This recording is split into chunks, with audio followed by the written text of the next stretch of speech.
প্রিয়তমাশু, সীমান্তে আজ আমি প্রহরী। অনেক রক্তাক্ত পথ অতিক্রম করে আজ এখানে এসে থমকে দাঁড়িয়েছি স্বদেশের সীমানায়। ধূসর তিউনিসিয়া থেকে স্নিগ্ধ ইতালি থেকে ছুটে গেছি বিপ্লবী ফ্রান্সে।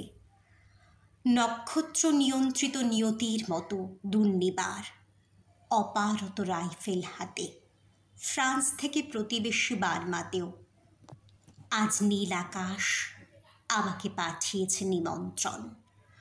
স্বদেশের হাওয়া বয়ে এনেছে অনুরোধ, চোখের সামনে খুলে ধরেছে সবুজ চিঠি।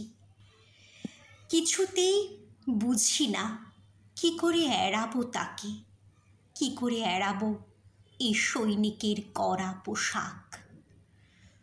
যুদ্ধ শেষ, মাঠে মাঠে প্রশান্তির শান্তি।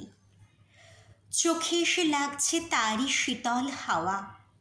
প্রতি মুহূর্তে স্লথ হয়ে আসে হাতের রাইফেল।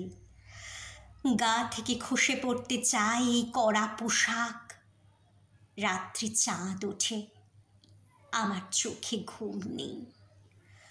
তোমাকে ভেবেছি কতদিন, কত শত্রুর পদক্ষেপ শোনার প্রতীক্ষার অবসরে, কত গোলা ফাটার মুহূর্তে, কতবার অবাধ্য হয়েছে মন, ছুড়ে দিয়েছি দুর্ভিক্ষের আগুন। জানি না আজও আছো কি নেই।